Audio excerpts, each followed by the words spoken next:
Good morning class 2। चलिए हिंदी की book Hindi व्याकरण निकाल लीजिए बच्चों।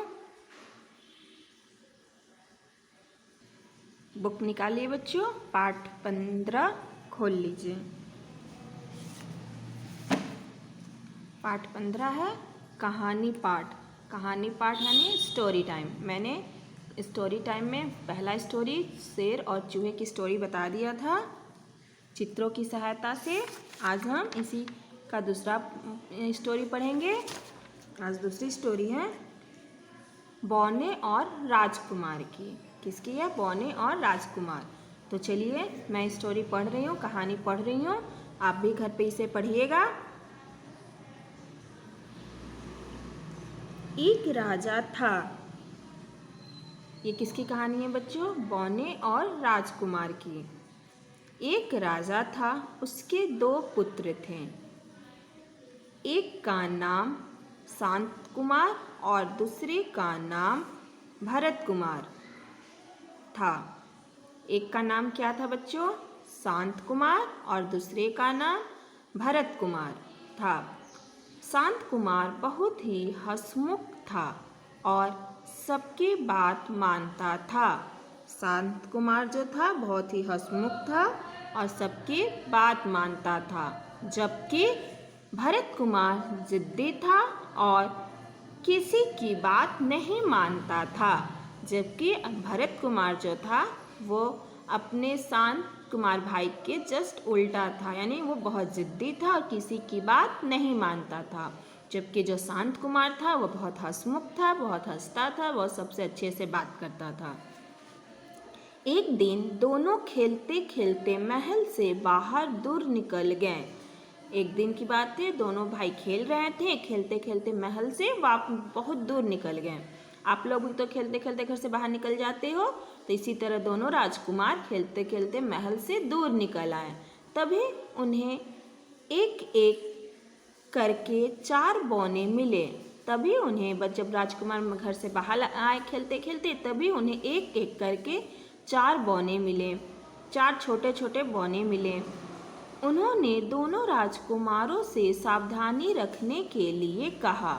उन्होंने अपने जो दूसरे को थे, मतलब जो 4 बौने थे, तो एक दूसरे को कह रहे हैं कि हमें राजकुमारों से सावधान रहना चाहिए।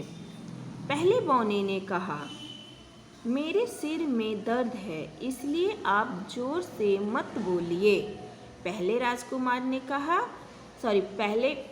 बौने ने कहा, मेरे सिर में दर्द है, इसलिए आप जोर से मत बोलिए। दूसरे बौने ने कहा, मैं चित्र बना रहा हूँ, आपके कारण मुझे रोशनी नहीं मिल पा रही है, इसलिए आप लोग थोड़ी दूर चले जाइए। तीसरे ने कहा, मैं यहाँ पौधा लगा रहा हूँ, इसलिए आप इस पर मत चढ़िए। चौथा बौना एक तितली को उड़ाते हुए देख रहा था। उसने कहा, आप लोग शोर मत मचाइए, वरना तितली डर जाएगी। चलिए अब नीचे आइए। शांत कुमार ने वैसा ही किया जैसा कि बौने ने कहा था, परंतु भरत कुमार ने बौनों की बात नहीं मानी। बौने उससे परेशान हो गए।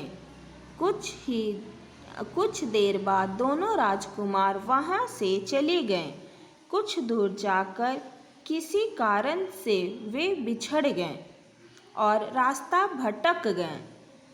अब दोनों ही जल्दी से जल्दी राजमहल पहुंचना चाहते थे।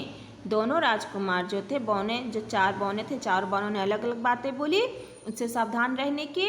इस बातें सुनकर राजकुमार शांत जो थे वो उनकी बात सुनकर जैसा बौने ने कहा वैसा किया, लेकिन जो भरत कुमार थे उन्होंने वैसा नहीं किया, बौने की बात नहीं मानी और बौने भरत कुमार से परेशान हो गए। फिर कुछ देर बाद दोनों राजकुमार वहाँ से चले गए।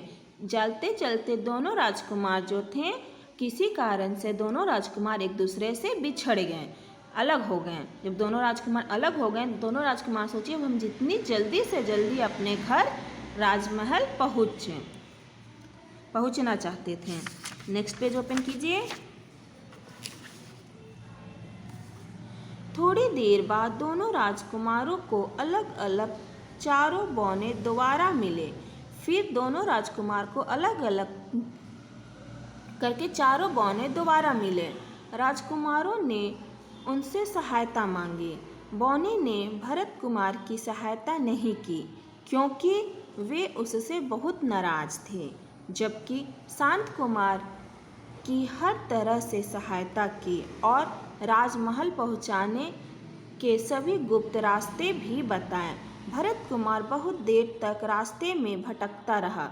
कुछ ही देर में अंधेरा हो गया। वह बहुत डर गया और जोर जोर से रोने लगा। उसकी आवाज़ सुनकर बौने उसकी सहायता के लिए वहां आ गए। भरत कुमार को अपनी गलती का एहसास हुआ और उसने बौने से माफ़ी मांगी। फिर बौने उसे महल तक ले गए और उसके दोस्त बन गए। तो बच्चों, इस कहानी से हमें क्या सीख मिला? इस कहानी से हमें यह सीख मिलता है कि हमें सबकी मदद करनी चाहिए, चाहे वो बौने हों, चाहे हम राजकुमार हो या हमसे कोई छोटा हो, हमें सबकी मदद करनी चाहिए। अगर आप आज मदद किसी की नहीं करोगे तो कल वो भी आपकी मदद नहीं करेगा। जैसे देखो, शांत कुमार कितना अच्छा राजकुमार था, उसने बौने की बात मानी, तो अगर वो खो गए तो बौने ने उनकी सहायता की। लेकिन भरत कुमार ने बौने की बात नहीं मानी तो बौने ने उनकी पहले सहायता नहीं की। लेकिन जब भरत को अपनी गलती का एहसास हुआ, उन्होंने माफ़ी मांगी, तो बौने ने उनकी सहायता की और उन्हें महल तक पहुंचाया। तो बहुत अच्छी कहानी है, आप लोग पढ़िएगा। अब आइए इसके नीचे सोचिए और बताइए। मौखिक प्रश्न है, आपने इसे पढ़ा होगा तो इसके प्रश्न को उत्तर भी दीजिए। शांत कुमार कैसे स्वभाव का था? तो अभी आपको मैंने बताया, शांत कुमार अच्छे हंसमुख स्वभाव का था।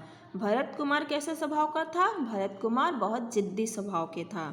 तीसरा बौना क्या कर रहा था? तो तीसरा बौना क्या कर रहा था? पौधा लगा रहा था। बौने ने शांत कुमार की सहायता क्यों की? क्योंकि शांत कुमार ने बौने की सारी बात मान ली थी। भरत कुमार को अपनी गलती का एहसास कैसे हुआ? जब वह जोर से रोने लगा, तो जब बौने उसकी सहायता करने के लिए आए, तब भरत कुमार को अपनी गलती का एहसास हुआ। क्या हमें अपनी गलती मानकर माफ़ी मांगनी चाहिए? बच्चों, ये प्रश्न का उत्तर तो आपको ज़रूर देना चाहिए। बिल्कुल, अगर हमसे गलती हो जाए कहीं पे तो हमें माफ़ी मांग लेनी चाहिए। तो ये सोचिए और बताइए मौखिक प्रश्न थे जो मैंने आपको बताया है। आप भी इस तरह से इसे पढ़िएगा, लर्न कीजिएगा। अब हम नेक्स्ट क्लास में मिलेंगे नेक्स्ट वीडियो के साथ। बाय बच्चों।